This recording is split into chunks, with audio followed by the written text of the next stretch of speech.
fun family pizza night.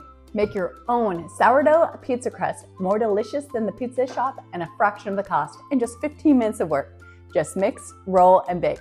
Don't believe me? Watch this. By the way, I'm MJ, founder of loadedpotato.org and your refrigerator eliminator. I help you hack your kitchen with quick, easy, budget-friendly meals using only shelf-stable ingredients straight from your pantry. Pizza makes everyone happy. You can top it with all your favorite ingredients your family can choose from their own toppings, and it makes for the highlight of the week. I'm making this recipe to serve 10 for teenagers, need I say more. But check out my recipes on loadedpotato.org, and you can get the recipe to feed anywhere from 5 to 20 people, which is great if you're making for a large party or you got birthday friends coming over. So let's get started on our pizza crust from scratch. Okay, now to start, you're gonna need a large bowl and a kitchen scale. The kitchen scale is gonna be your lifesaver when baking any kind of sourdough product because you can measure straight to the scale, and you don't have to fuss with all kinds of measuring cups and measuring spoons. You can just zero out and measure straight with the scale. And we're gonna start with 150 grams of active sourdough starter, which equals a little bit shy of 3/4 of a cup. Next, we're gonna add 525 grams of water. So we're gonna zero out our scale again and pour in 525 grams of water, which equals about 2 cups and 2 tablespoons.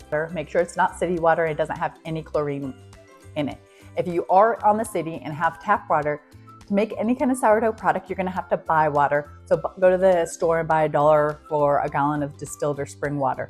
Just make sure there is no chlorine in your water or your dough won't rise properly.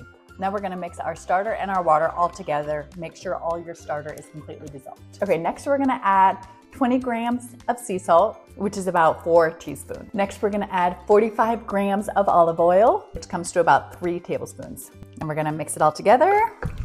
Now, once you got all that mixed together, we're gonna zero out a scale again, and we're gonna add 750 grams of bread flour, which equals a little more than 6.5 cups. Now we're just gonna mix it all together with a knife. Okay, once you got your dough all mixed together into a blob of stickiness, it should look something like that. Now, we're just gonna leave it just like so. Clean off your knife. And now what we're gonna do is cover it with a shower cap, preferably, or a towel if you got it. And we're gonna set it aside in a warm place and let it rise for 12 to 24 hours until it has doubled, and then we can start the fun.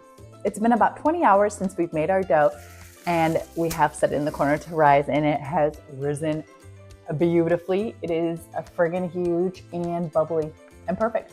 So now we're just gonna punch it down. It should be kind of sticky. We're gonna add some flour to make up for that stickiness. And we're gonna add probably about a cup of flour. Now this amount is kind of gonna be according to your climate, honestly. It is rainy and gross out where I am. So usually when I make this recipe in the middle of summer in southern Texas, I do not need to add any additional flour. So it just depends. So it's just kind of, you're gonna have to eyeball it and add flour until you get it to a good dough ball consistency. So we're just gonna be mixing it around and just keep adding flour until you can tell it is not sticky anymore. This is still sticky. So just keep adding flour little bit by little bit until you get a non-sticky dough ball. And once you got the majority of the stickiness gone, then you can start mixing with both hands.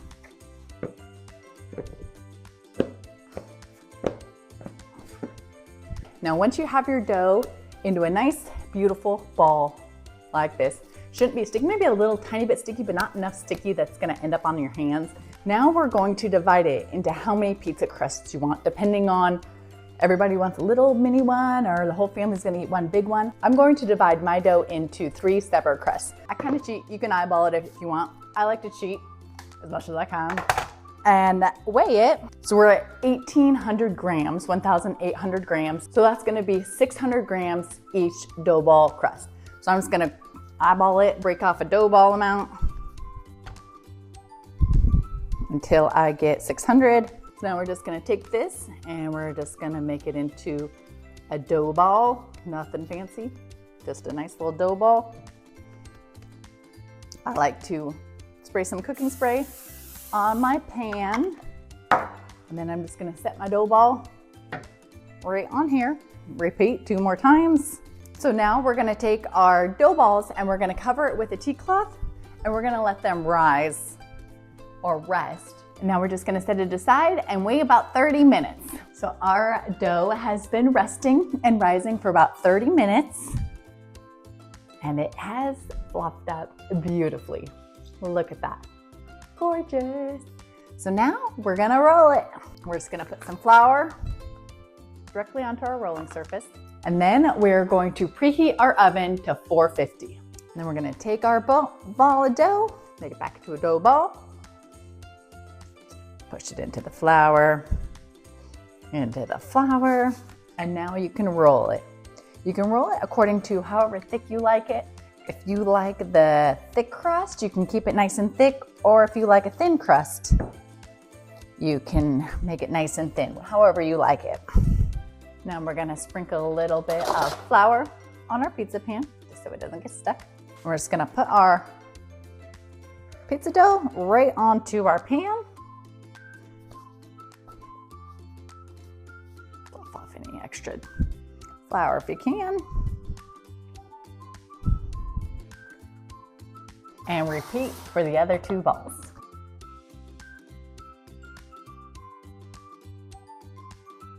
Once you got your dough all rolled out into your pizza crust, now we're just gonna poke holes in the dough. If you have one of those roller things, you can use that, but I just use a fork. Now, once you got all your holes poked and they're looking like that, I like to pre-bake my pizza crust. So that way when it comes time to actually make the pizza itself, it cooks in 15 minutes instead of the full 25. So we're gonna stick our pizza crust in the oven for 10 minutes. So our crusts have been baking for 10 minutes and they are nice and slightly golden. You can see, so they are just slightly pre-cooked, so they are ready to go. The family can just grab their crust, put their toppings on, and throw it in the oven for 15 to 20 minutes, and dinner will be ready. Beautiful pizza crust, ready to go. And let me know in the comments what your favorite pizza topping is. In my house, we stand very strongly with the pineapple belongs on Pizza Club. We love pineapple, bacon, olives, onions. Okay, we love everything, but pineapple, that's our favorite. What's yours? Be sure to check out my actual pizza recipes for making this crust into pepperoni or Hawaiian pizza on my Loaded Potato site. And be sure to follow me for more amazing recipes using only shelf-stable ingredients, and check out loadedpotato.org to see all of our recipes, meal plans, grocery lists, and recommended products to save you time, money, and reduce your dependence on the refrigerator. Till next time. To drop that, my finger hurts.